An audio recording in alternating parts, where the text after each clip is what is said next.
Kalau katanya Mas Afgan Syahreza, yang namanya jodoh itu pasti bertemu. Bahkan sayur di gunung dan ikan di laut juga bisa bertemu di piring warteg. Selama Tuhan telah menakdirkan dua orang untuk berjodoh, maka tidak akan ada yang bisa memisahkannya. Dari manapun asalnya, Tuhan pasti menciptakan skenario terbaik untuk mempertemukan dua insan itu. Jadi buat kamu yang masih jomblo, tenang aja, Tuhan sedang merencanakan alur cerita cinta terbaik untukmu dan jodohmu kelak.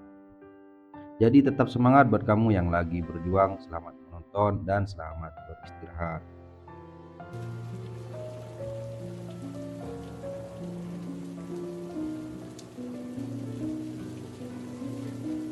Bocah laki-laki ini namanya Junsi. Dia sangat senang hari ini karena ibunya baru aja melahirkan bayi perempuan. Junsi bahkan masuk ke kamar bayi untuk melihat adik perempuannya itu. Sialnya kedatangan Junsi ini membawa sebuah petaka karena gara-gara itu adiknya pun tertukar dengan bayi orang lain.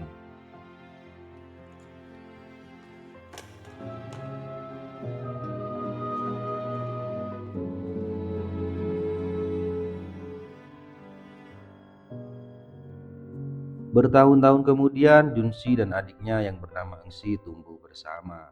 Mereka berada di tengah keluarga yang sangat menyayanginya, terutama Junsi yang begitu memanjakan sang adik.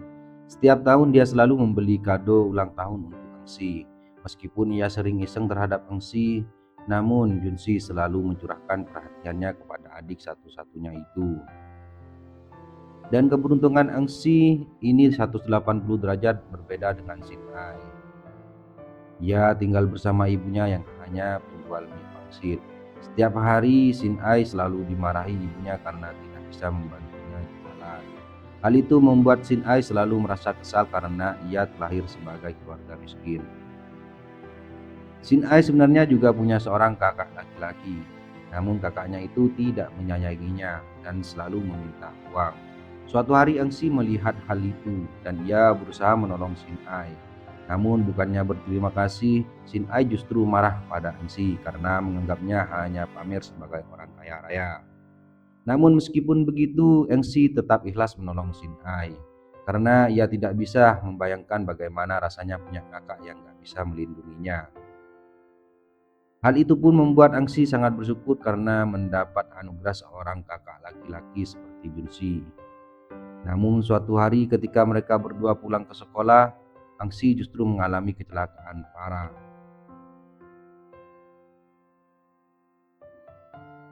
Angsi pun segera dilarikan ke rumah sakit karena kepalanya terbentur dengan keras. Dan disinilah sebuah fakta yang mengejutkan mulai terkuak saat itu Angsi sedang membutuhkan donor darah. Dan anehnya tidak ada satupun anggota keluarga yang cocok dengan Engsi. Kejanggalan ini pun membuat kedua orang tuanya heran dan akhirnya mereka mengetahui kalau Engsi bukan anak kandungnya. Keesokan harinya Engsi pun sudah sadar. Junsi langsung melihat adiknya dan memberikan sebuah kado berupa komputer musik. Ia memberikan hadiah itu supaya Engsi bisa segera sembuh. Engsi pun berterima kasih pada kakaknya dan setelah itu Engsi bercerita kalau dirinya bermimpi bahwa dia bukan anak kandung ayah dan ibunya. Akan tetapi Junsi hanya menanggapinya dengan tertawa karena ia berpikir itu hanyalah omong kosong semata. Dan beberapa saat kemudian Jungsi baru tahu kalau kekhawatiran Angsi barusan bukanlah sebuah mimpi. Ada seorang wanita yang menemui orang tuanya dan melaporkan bahwa bayi mereka dulu telah tertukar. Berarti Angsi memang bukan adik kandung Junsi. Hal ini membuat keluarga Junsi merasa terpukul. Tentu saja mereka tak bisa melepas Angsi begitu saja. Namun di saat yang sama mereka juga ingin bertemu dengan anak kandungnya. Jadi saat Engsi sampai di rumah, seorang bocah perempuan tahu-tahu datang dan menuntut haknya sebagai anak kandung keluarga Si. Dan anak itu ternyata adalah Sin Ai. Ia pun meminta Engsi pergi karena sekarang ia tahu bahwa nasib mereka telah tertukar. 根本不是他们亲生的，我才是！弟弟吃了13年的苦。你别乱说了，俊熙，安心，这些，俊熙， Kejadian ini membuat Engsi merasa sangat sedih. Ia tidak tahu harus bagaimana lagi cara menerima takdir yang begitu kejam ini. Ia pun keluar rumah dan mendatangi sebuah pohon yang menjadi teman masa kecilnya dulu. Sesaat kemudian Junsi datang dan menghibur Engsi. Ia berjanji bahwa mereka tidak akan pernah berpisah meskipun kenyataannya mereka bukanlah kakak adik. Dan untuk membuktikan kalau janjinya nggak main-main, ia mengukir namanya di bawah ukiran nama Engsi di pohon itu. Kemudian mereka berjanji kalau mereka akan bertemu lagi suatu saat nanti. Setelah kehadiran Sin Ai di rumahnya, Engsi pun tahu diri. Diam-diam ia pergi dari rumah itu untuk bertemu dengan ibu kandungnya. Sekarang Engsi sudah sampai di kedai mie pangsit. Ibu kandungnya begitu mengetahui kalau anak kandungnya datang, sang ibu justru merasa rendah diri karena ia tahu dirinya miskin. Ia khawatir kalau Engsi gak bisa hidup enak seperti keluarganya dulu. Dan beberapa saat kemudian Nyonya Si datang untuk mengajak Engsi ke Amerika.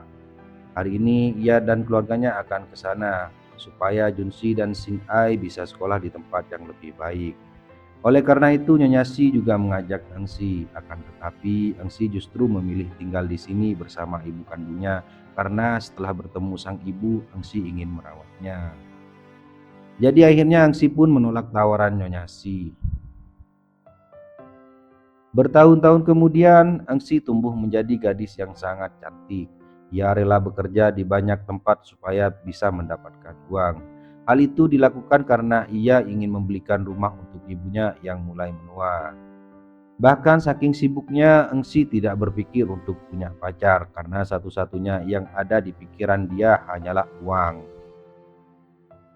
Dan selain cantik, Engsi juga tumbuh menjadi perempuan yang sangat cerdas. Ia bisa memikat hati para kliennya supaya membeli dagangannya sebagai agen rumahan.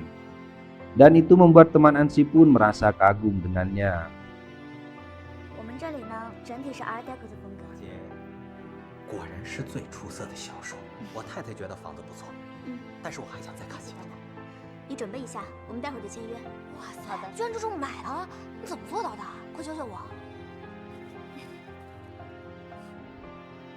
Lalu pada suatu hari Engsi dan temannya pulang kerja. Mereka kebetulan terjebak di gerbang tol karena mobil depannya lupa bawa dompet. Antrian itu pun semakin lama semakin panjang karena pemilik mobil itu adalah anak konglomerat bernama Hantai dan terkenal tampan dan punya banyak kenalan di mana-mana. Akan tetapi Engsi tidak memperdulikan hal itu. Ia ingin segera dilayani sehingga sekalian membayar tol untuk Hantai. Peristiwa itu pun membuat Hantai bingung karena baru kali ini ia bertemu dengan seorang wanita yang tidak terpesona dengan dirinya. Dan oleh karena itu diam-diam Hantai memotret mobil Engsi untuk mengetahui identitasnya. Dan Hantai ternyata merupakan sahabat dekat dari Junsi. Sekarang Junsi pulang dan bertemu dengan Hantai, sahabatnya itu mengira kalau Junsi memang ingin bekerja di sini. Padahal sebenarnya alasan Junsi adalah ingin mencari Engsi. Sementara itu malamnya Hantai justru kembali bertemu dengan Engsi. Di situ Engsi diajak temannya untuk bersenang-senang setelah bekerja. Dan tentu saja teman Engsi itu ingin bertemu dengan Hantai yang cukup populer di kalangan anak-anak hits. Lalu ketika mereka sedang pesta, Hantai tiba-tiba memainkan sebuah lagu yang mengingatkan Engsi kepada Junsi. Ia bahkan sampai mengira kalau Hantai adalah kakaknya yang telah pergi.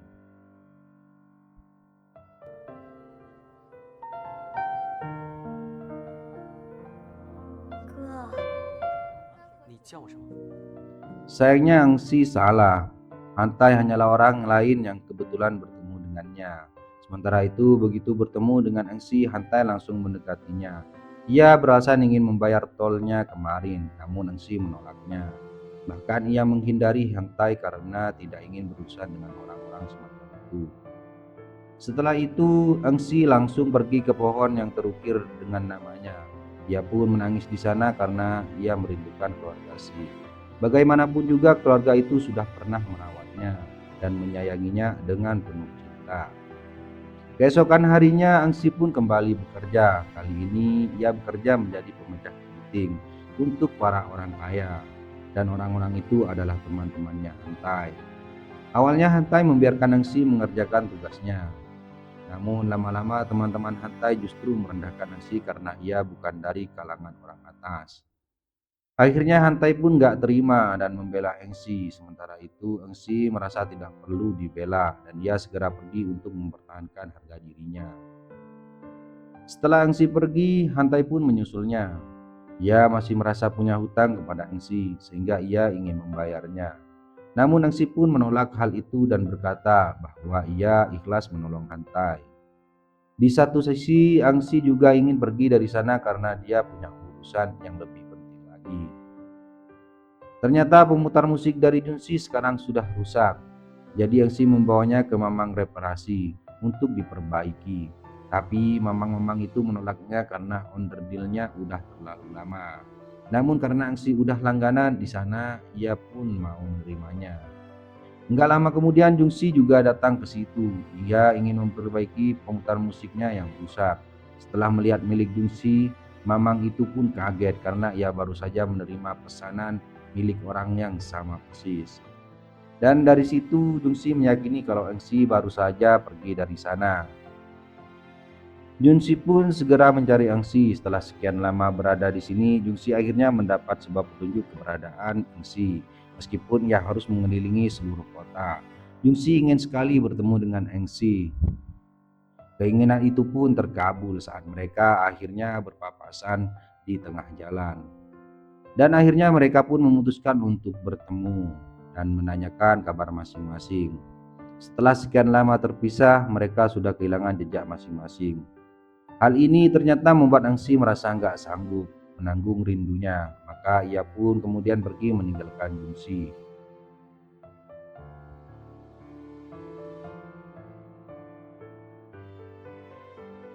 Akan tetapi setelah itu Engsi justru minum banyak. Ia menumpahkan segala perasaannya kepada Junsi. Ia sebenarnya merasa marah, namun di saat yang sama Engsi juga menginginkan kehadiran Junsi. Sementara itu Junsi yang sabar terus mengikuti dan menunggu Engsi meredakan kecewaannya. Sampai akhirnya Engsi malah pingsan karena merasa begitu lelah. Keesokan harinya Engsi terbangun di rumah lamanya. Ia pun heran karena ternyata rumah ini nggak dijual. Junsi pun bercerita kalau orang tuanya telah menjual hartanya di sini. Namun mereka menyisakan rumah ini sebagai kenangan keluarga Si. Engsi kemudian minta maaf karena sudah kobam berat. Ia lalu pamit pulang, tapi Junsi justru mengajak pergi ke suatu tempat. Ternyata Junsi mengajak Engsi pergi ke sebuah tempat bersejarah. Di tempat itu Junsi menyimpan sebuah kado yang ingin ia berikan kepada Engsi. Meskipun mereka telah lama berpisah, tapi Junsi tetap mengingat Engsi dan berharap suatu saat bisa bertemu dengannya lagi. Apalagi saat mereka masih kecil, Junsi pernah berjanji untuk memberikan kado yang bagus di setiap ulang tahun Engsi. Engsi pun terharu. Ternyata firasatnya yang selalu mengatakan rindu itu tidak bertepuk sebelah tangan. Dan dengan fakta mereka bukanlah saudara kandung, membuat Engsi dan Junsi ingin berhubungan lebih dari seorang kakak dan adik. Sejak saat itu, mereka pun mulai menghabiskan waktu bersama. Engsi merasa sangat bahagia karena sekarang Junsi telah bersamanya.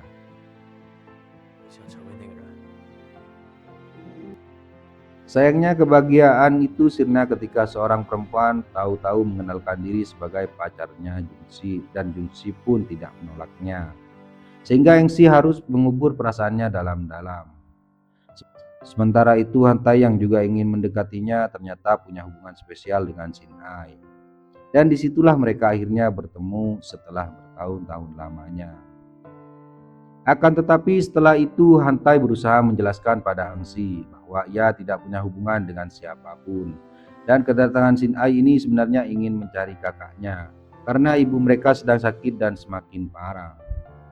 Keesokan harinya Shin Ai ingin mendekati Hantai.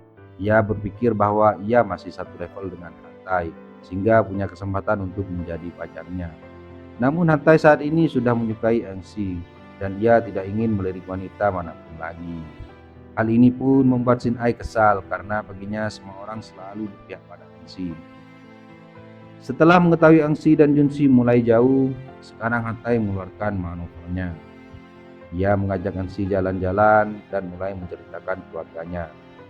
Ternyata Hantai adalah anak tunggal seorang yang sangat kaya raya yang sepian. Kedua orang tuanya bercerai dan sekarang sudah punya keluarga sendiri-sendiri. Oleh karena itu, Hantai lebih sering menghabiskan waktu bersama teman-temannya. Tapi sekarang ia ingin mengisi waktunya bersama Engsi. Dan di balik sikap Hantai yang terkesan sombong dan seenaknya sendiri, itu pun ia punya kebaikan hati yang luar biasa dalam. Hantai ternyata adalah donatur tetap sebuah panti jompo. Bahkan semua orang yang ada di sana mengenal Hantai dengan baik. Dan karena untuk pertama kalinya Hantai mengajak seorang perempuan ke sana, mereka pun menyambut Engsi dengan antusias. Mereka juga berharap kalau Engsi kelak akan mendampingi Hantai sampai akhir hayatnya.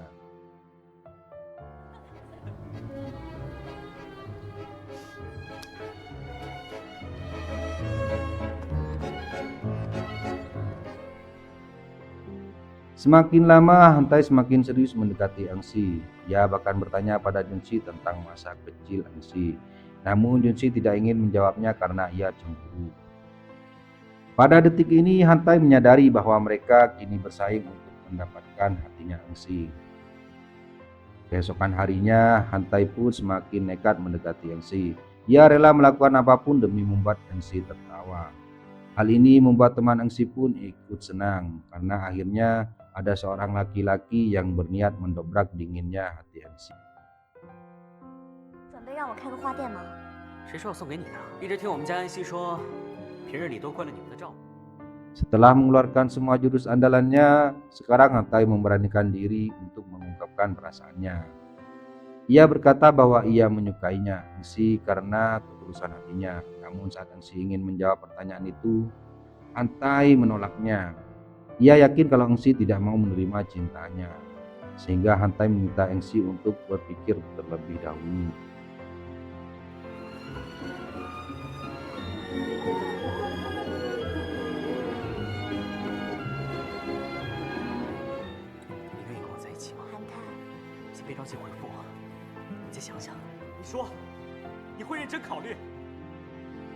Esok paginya Shin Ai tahu-tahu datang ke warung mie pangsit Engsi. Ternyata ia ingin bertemu dengan ibunya, mumpung ia udah kembali dari Amerika.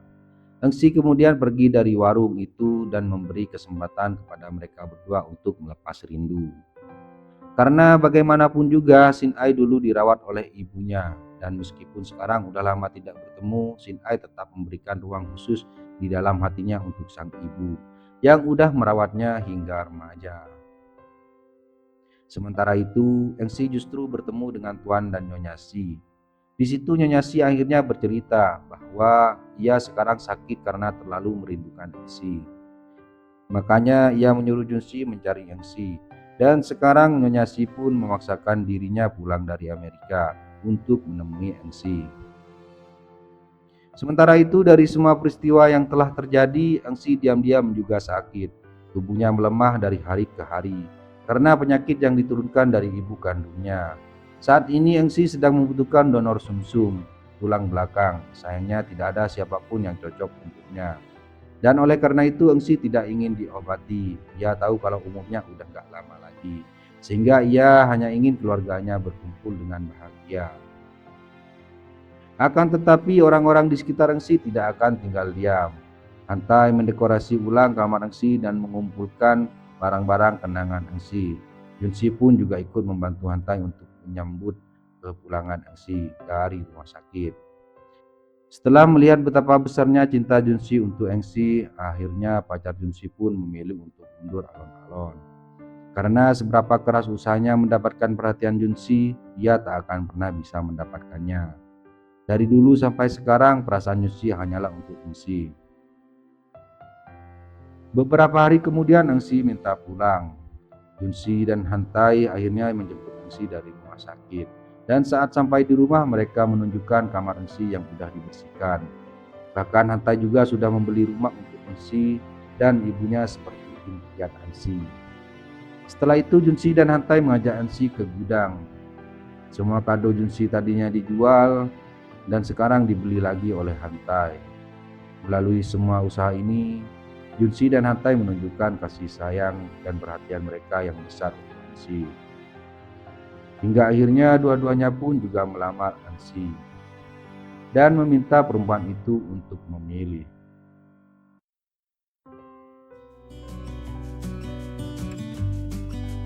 Akhirnya Engsi pun memilih Junsi. Dari dulu memang Junsi adalah cinta pertamanya. Dan sekarang Engsi pun merasa bahagia. Ia kini bisa menikmati sisa hidupnya bersama pria yang ia cintai.